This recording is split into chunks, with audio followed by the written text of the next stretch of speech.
ಎಲ್ಲರಿಗೂ ನಮಸ್ಕಾರ. ನಂದಿನಿ ಕಿಚನ್ಗೆ ಸ್ವಾಗತ. ಫ್ರೆಂಡ್ಸ್, ಈ ದಿನ ನಾನು ಬೆಳಗಿನ ಬ್ರೇಕ್ಫಾಸ್ಟ್ ಅಥವಾ ಈವ್ನಿಂಗ್ ಸ್ನ್ಯಾಕ್ಸ್ಗೆ ತುಂಬ ರುಚಿಯಾಗಿರುವಂತಹ ಪಡ್ಡು ರೆಸಿಪಿನ ತೋರಿಸ್ತಾ ಇದ್ದೀನಿ. ಅದು ಹೇಗಂತ ನೋಡ್ಕೊಳ್ಳೋಣ. ಮೊದಲಿಗೆ ನಾನಿಲ್ಲಿ 1 ಬೌಲಷ್ಟು ನಾನು ರೇಷನ್ ಅಕ್ಕಿಯನ್ನು ತೊಗೊಂಡಿದ್ದೀನಿ. ಅದೇ ಮೆಜರ್ಮೆಂಟಲ್ಲಿ ನಾನು 1/4 ಕಪ್ ಆಗೋಷ್ಟು ನಾನು ಉದ್ದಿನಬೇಳೆಯನ್ನು ಹಾಕ್ಕೊಳ್ತಾ ಇದ್ದೀನಿ. ಇದಕ್ಕೆ 2 ಟೇಬಲ್ ಸ್ಪೂನ್ ಆಗುವಷ್ಟು ಕಡಲೆಬೇಳೆಯನ್ನು ಹಾಕ್ಕೊಳ್ತಾ ಇದ್ದೀನಿ. ಅರ್ಧ ಟೀ ಸ್ಪೂನಷ್ಟು ಮೆಂತ್ಯಕಾಳುಗಳನ್ನು ಸೇರಿಸ್ಕೊಳ್ತಾ ಇದ್ದೀನಿ. ಇದನ್ನು ನಾವು ಒಂದು 2-3 ಸಲ ನಾವು ಚೆನ್ನಾಗಿ ತೊಳ್ಕೋಬೇಕು.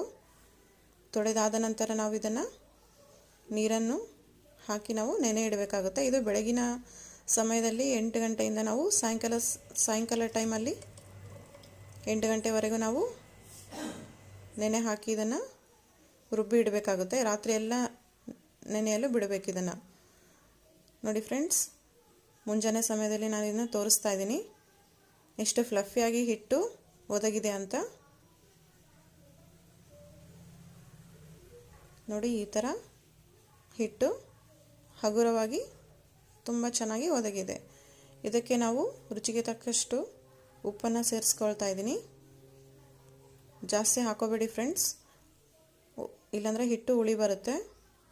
ನಾನು ರಾತ್ರಿ ಸಮಯದಲ್ಲಿ ನಾನು ಹಾಕಿಟ್ಟಿಲ್ಲ, ಬೆಳಗ್ಗೆ ಸಮಯದಲ್ಲಿ ನಾನು ಉಪ್ಪನ್ನು ಸೇರಿಸ್ಕೊಂಡಿದ್ದೀನಿ. ಹಂಚು ಕಾಯಲಿಟ್ಟು ಅದಕ್ಕೆ ನಾನು ಎಣ್ಣೆಯನ್ನು ಹಾಕ್ಕೊಳ್ತಾ ಇದ್ದೀನಿ.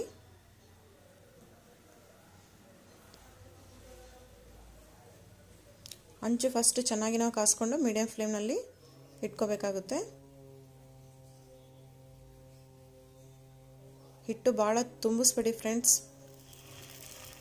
ಸ್ವಲ್ಪ ಕಡಿಮೆನೇ ಹಾಕ್ಕೊಳ್ಳಿ.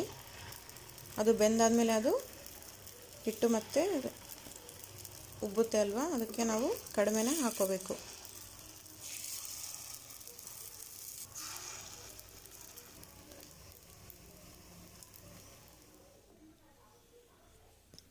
ಒಂದು 2-3 ನಿಮಿಷ ಆದಮೇಲೆ ನಾನು ಮೇಲ್ಗಡೆ ಎಣ್ಣೆಯನ್ನು ಹಾಕ್ಕೊಳ್ತಾ ಇದ್ದೀನಿ.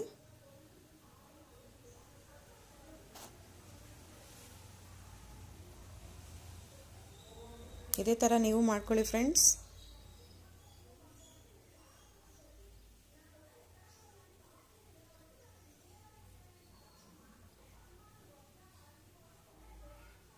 ಒಂದು 2-3 ನಿಮಿಷ ಆದಮೇಲೆ ನಾನು ಪಡ್ಡನ್ನು ತಿರುಗಿಸ್ಕೊಳ್ತಾ ಹಾಕ್ಕೊಳ್ತಾ ಇದ್ದೀನಿ. ಜಾಸ್ತಿ ಬೇಯಲು ಬಿಡಬೇಡಿ, ತುಂಬ ಒತ್ತೋಗ್ಬಿಡುತ್ತೆ.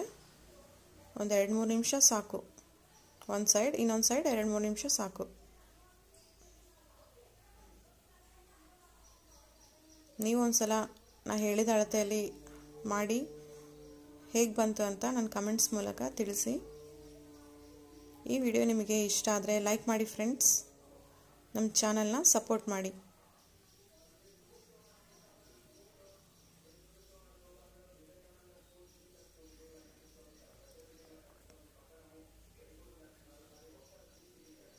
ನೋಡಿ, ಇದೇ ಥರ ನಾನೆಲ್ಲ ಪಡ್ಡುಗಳನ್ನು ತಿರುಗಿಸ್ಕೊಳ್ತಾ ಇದ್ದೀನಿ.